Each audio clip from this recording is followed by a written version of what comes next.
Monster Island, originally titled Orang Ikan, is a 2025 historical creature feature directed by Mike Wailuan.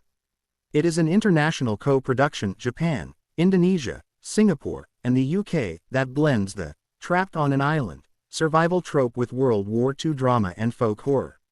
1. The storyline. The film is set in 1944 in the South Pacific.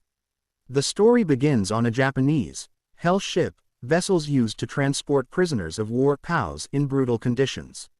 The protagonists: Saito Dean Fujioka, a Japanese soldier branded a traitor for his lack of zeal, and Bronson Callum Woodhouse, a defiant British POW.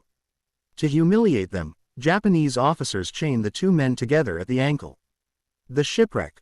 When an Allied submarine torpedoes the ship, Saito and Bronson are the only survivors to wash ashore on a remote, uncharted island. The conflict. Initially, the two are mortal enemies. They cannot speak each other's language and spend their first hours fighting for dominance. However, they soon realize they are being stalked by something far more lethal than each other. The threat, the monster, is the Orang Ikan, Malay for fish man, a humanoid, reptilian predator from local folklore. As more Japanese soldiers wash ashore and are brutally slaughtered, Saito and Bronson realize they must work together to survive. 2. Detailed breakdown and ending explained. As the film progresses, the dynamic shifts from a war movie to a monster hunt, reminiscent of Predator. The climax. Saito and Bronson discover a cave where the Orang Ikan lives. Inside, they find a fetus, an unborn baby creature hanging from the cave wall. This reveals that the monster isn't just a mindless killer. She is a mother protecting her offspring from the human invaders who have brought their war to her shores. In a final attempt to kill the beast, they find an unexploded bomb from a crashed plane. Bronson sacrifices himself to detonate the cave and kill the creature, but the monster survives the blast, now wounded and enraged by the death of her offspring. The ending. Saito is left alone to face the beast. He uses his Japanese military training and a found katana for a final duel. He manages to outsmart the creature, using a dead soldier as bait while he hides in the sand. He eventually gains the upper hand and has the chance to deliver a killing blow to the monster's heart. The twist. Saito chooses not to kill her. He looks into the creature's eyes and sees the same exhaustion and loss he feels.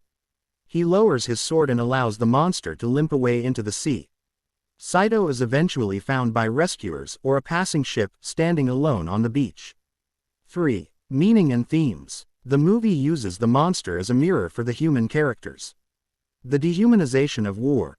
Throughout the film, Bronson calls the Japanese monsters, and the Japanese see the British as subhuman. The Orang Ikan represents the third enemy, a literal monster that forces them to recognize each other's humanity. Who is the real monster? The film suggests that the civilized nations at war, with their torpedoes and hell ships, are the true intruders. The Orang Ikan was living in peace until the violence of World War II literally washed up on her beach. Healing historical wounds. The alliance between a Japanese and a British soldier serves as a metaphor for post-war reconciliation. Their inability to speak the same language emphasizes that empathy is a feeling, not just a set of words.